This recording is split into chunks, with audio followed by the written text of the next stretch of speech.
আপনি সুকান্ত মজুমদার আমন্ত্রণ দিয়েও যাচ্ছেন না, কিন্তু দিলীপ ঘোষ তিনি কাল বিভিন্ন সংবাদ মাধ্যমে জানিয়েছেন যে আমি আপনাকে বরাবর বলেছি যে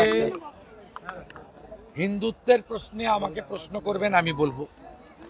বিরোধী দলনেতা সরকারের ব্যর্থতা, সরকারের ত্রুটি বলবেন, আমি প্রশ্ন করব। ভারতীয় জনতা পার্টির ব্যাপারে আপনি দলের দায়িত্বশীল লোককে প্রশ্ন করবেন, তিনি উত্তর দিবেন, বা দলের স্ট্যান্ড যদি ঘোষিত হয় তাকে সমর্থন করার দায়িত্ব আমার।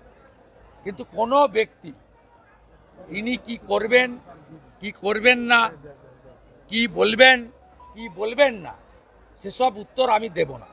আমি একজনেরই বক্তব্যের প্রতিক্রিয়া দিই, একজনেরই বক্তব্যের পাল্টা বক্তব্য দিই, একজনেরই বক্তব্যের ত্রুটি বিচ্যুতি ধরে দিই, একজনেরই মিথ্যাচারকে আমি কাউন্টার করি। তার নাম হলো মমতা ব্যানার্জি, আর উত্তরদাতার নাম হলো শুভেন্দু অধিকারী।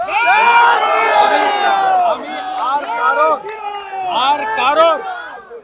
আর কারোর ব্যক্তিগত বিষয়, তার মন্তব্য, তার চলার ধরন, তার কাজের ধরন, প্রেম প্রীতি ভালোবাসা, রাগ বিরহ দহন, এসবের উত্তর আমি দিই না, ভবিষ্যতেও দেব।